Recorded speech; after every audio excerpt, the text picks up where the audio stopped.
oh man, this is one of my favorite. With all of these commissions in the news and buyer's agent commission going away, a lot of agents are looking at their business and wondering, is this sustainable? Is this way of life? Is my standard of living going to change with, all of these proposed changes and so on? That's all part of it. We don't really control a lot of that. You can control how you talk to your clients. That's not what this video is about. This video today is about kind of a new trend I'm seeing that I'm ultimately really concerned about. And it's agents getting a lending license of some sort, whether that's a full-blown lending license and doing loans as well as transactions, or being this non-producing partner that lenders are trying to blow up to agents and say, you can make so much money and you're leaving money on the table. Well, there's a lot to go into that. And I'm here to talk about that and tell you that if you are not extremely seasoned, extremely experienced, you could get yourself in a lot of trouble with this exact practice. So stay tuned. What's up, guys? Jeremy Kane, the Real Estate Agent Playbook, here helping you win every single day at the game of real estate as a real estate agent. And that's super important today as we talked a little bit about what we're going to go into. While you're here, like, comment, subscribe. Let's start some engagement. I would love to be of assistance to you, whether that's checking out my webinar, subscribing to my new course that's going to be launched here shortly, or just having a game plan call. There's all those links below. Reach out, let's connect, but let's get into this one. So what I see happening, and there's all kinds of different companies out there. I'm not going to name companies. I'm not going to name names. But what's going on is there is a group of lenders who are with one company or another, and they are out there telling real estate agents, hey, your commission's going to be tight, the volume's down. This is a way for you to make more money. And you don't have to do anything but, maybe take a couple classes and get your lending license, and then we'll take it from there. You can send all of your people to us. We'll do the loans, and you'll get paid for it on the back end. And that's a massive red flag. And I'm here to tell you that if you are trying to come up in the real estate industry, certainly if you're looking into being a lender and want to do that, do that. But if you're on the real estate agent train and you just think this is going to be a side hustle, a way for you to make more money, it honestly doesn't really pan out, because you're limiting yourself to, you're putting more pressure on yourself with these initial meetings with clients, which if you're looking for an additional stream of income because you can't make enough money selling houses, or you just want all the money in the world, right? That's a possibility too. The honest truth is you are doing your clients a disservice, because you will be trying to funnel your clients into this one lending practice and all of that. And the truth is, it's not super out there, right? I've even talked to lenders. They're like, oh, you don't have to disclose. No, here's the deal. If you're making money off your client, off sending a referral to somebody, that probably needs to be disclosed. And so, kickbacks and all of that, we can talk about this till we're blue in the face. The law's this, the law's that. I don't care. But from an ethical perspective, if you are sending somebody somewhere and you're getting money from that, you should absolutely tell the person that you're trying to send there. And with that said, so this is really what's happening. They're saying you can be a non-producing partner. You don't even have to get your full-blown real estate lending license.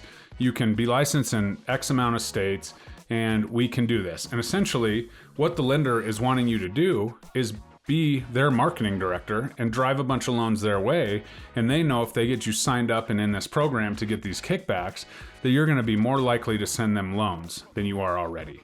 And the hard part for me is the lenders that are out there doing this, they're spending so much time. They're doing all their content tailored at this. They're talking to, agents all over the place and kind of pitching this idea.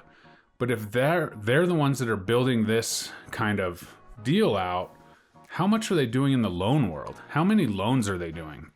And so that's really what it's about is, certainly if you have a very best partner that you always know crushes deals, crushes loans, and you want to try and do this, more power to you. Talk to your managing broker. They'll tell you the rules. I'm not here for that, but I'm here to talk about your mindset as an agent. And if you are pulling in this new, business venture, it's taking away your energy from the other things you do. Right? I talk to agents all of the time, and agents that have agents in their organization or training agents in their brokerage, whatever it is. And it's just like, some agents do the work and some agents don't. The agents that do the work and show up every single day, they're going to move the needle forward. And if you are that person that's doing the work, why would you divide that, right? Why would you divide that for some little kickback, for some little split on the back end? And then what's it look like after that, right? What does it look like when we put you into this mix and you have this branch, your non-producing branch manager or whatever they're calling it, it's some version of that. Who is doing the loans? Is it the person that recruited you? Is it somebody that they just find, that they stack under you, that's willing to, give some of your money, give some of their money to you as the non-producing partner, as a lead source? I just don't really fully understand that. And so this trend is something that caught my eye, and that's why we're having this conversation. And like I've mentioned, there are a lot of things that come up when I think of this. The first is they're using you as a marketing beacon, right? So this person who's building out this organization, however you want to call it, is out there telling you, okay, take these classes, get your license, quote unquote. It's not a full-blown lending license. I've heard it's not all the things. You don't have to take the test, whatever it is, right? There's all kinds of versions. And then they're saying, then if you send us loans, we'll do them. Well, who's doing the loans first and foremost, right? Because is it the person that's selling you that's out there splitting their time between building this organization and this residual income stream? Or is it somebody else? Where are the processors? Where are the underwriters? Who are the banks that they use? There's a lot more that goes into a lender's, success than just, hey, this is the scheme we got. This is what we got going. So that's the first. And then if they're focusing on these pitches and building this organization, how are they at servicing the client that you're sending to them, right? Keep in mind that the most awkward and tough conversation for the client, who we care about, right, is that with the lender. And so if this lender is focused over here half the time and over here half the time, how are they doing? Are they up to date on the market? There's a lot of things that a lender does that I don't want to do, that I can't have the conversations to have because I don't have a license.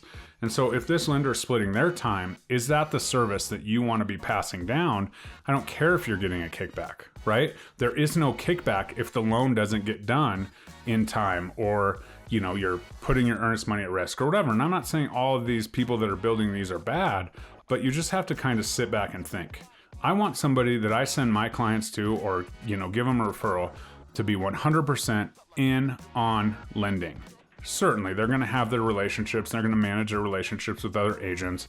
I'm not saying I need to be the only one, but I am saying their number one focus needs to be bettering their knowledge to help my clients, not me. And so now, if we're out there and we kind of have this jack of all trades, right? This is why the big corporations haven't really taken a ton of market share. The ones that have, we'll show you the house, we'll connect you to the lender, we'll, get you to our title company, all of the things. Those ones that have that all kind of in-house, certainly they're doing it. There's a perfect, buy box for them. There's a perfect avatar that is using that piece. But when you look at the overall market share, it's just not taking over. And so when we're looking at this and talking about all of this, if you are an agent splitting your own attention, right, to, hey, you can do this, you can use me as a lender, you can use me as an agent, or you can use me as both, there's some definite high-level sales skills that are going to be needed in order to make sure, first of all, that client's getting everything they need, but it's all explained and disclosed, and everything's kosher on that end. So that's my biggest concern, honestly, is just, are we really going to do this? Like, do we really just think that clients are going to fall out of the sky? Do we really think that we have one client, we need to make money off the lending and money off of the inspection and money off of all of these things that, kickbacks could potentially get put into if this model kind of takes off? No, right? Be good at what you are good at. If you want to be a lender, go be a lender. If you want to be an agent, go be an agent. There is very few people that can master multiple streams like this, especially when it comes to consumer behavior and what they're looking for. And so if you can be an expert in both and you can divide your time and you can absolutely do that, please go about doing that.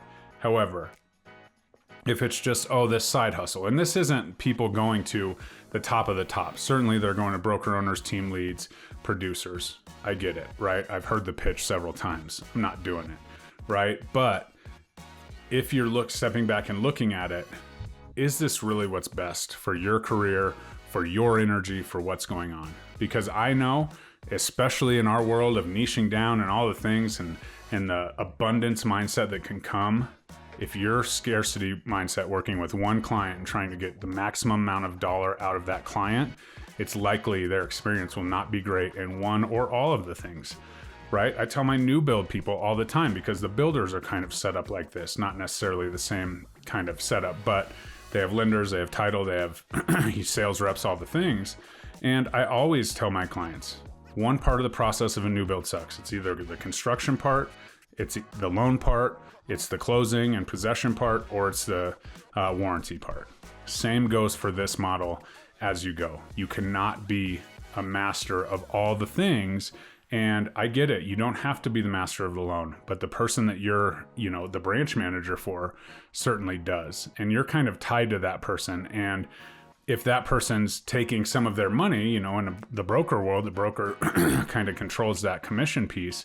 But if they're taking the commission that's offered on the same house, the same loans, the same banks, whatever they're paying, right? And now the non-producing branch manager, you has to get a piece, then the lender's getting less. And you know what happens, right? All you lenders love to jump around companies and do all the things. So these are all red flags that I would certainly be looking out for if I decided to spend some of my time getting whatever type of licenses that they're pitching on. And so as we move forward, you say, Jeremy, well, what do we do, right? What do we do? Or getting, commission cut in half. I honestly am telling my 100 agents in 27 different states to focus on your client experience. The people that know, like, and trust you, they've already signed up.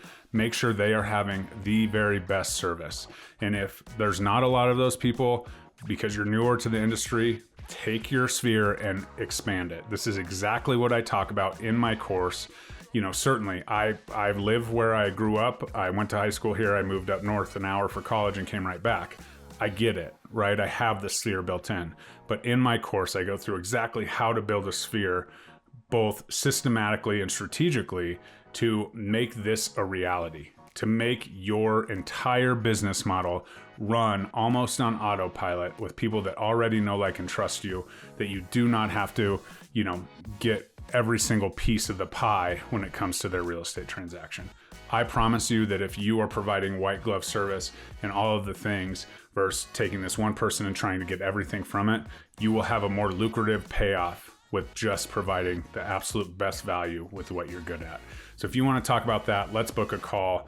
And, honestly, if you're watching this, and you're part of one of these, or your lender or whatever, more power to you. Do what you're doing. However, I just want the agents to know that this is something that's coming their way. And of course, you're selling them the dream. It looks great. You don't have to get your license. You just do this. You do a couple of classes. We'll take care of the rest. Just send us all your loans. And that's the part that makes me wonder, are you able to service the loans? Are you able to do those things? And if you are, absolutely great. More power to you. It's just not something that I want to spend any of my time on. My time should be spent on servicing my clients and what I'm doing. So a little bit of a soapbox there. I'm just sick of hearing it. It blows my mind that we can't focus on turning this one transaction into 7 referrals for real estate business. We need to turn this one transaction into 3 or 4 or 5 income streams. Just not my cup of tea. Like, comment, subscribe. I hope this helps. If you're seeing this out there and you have some comments below, definitely do it. I'd love to have a conversation. We'll see you next time.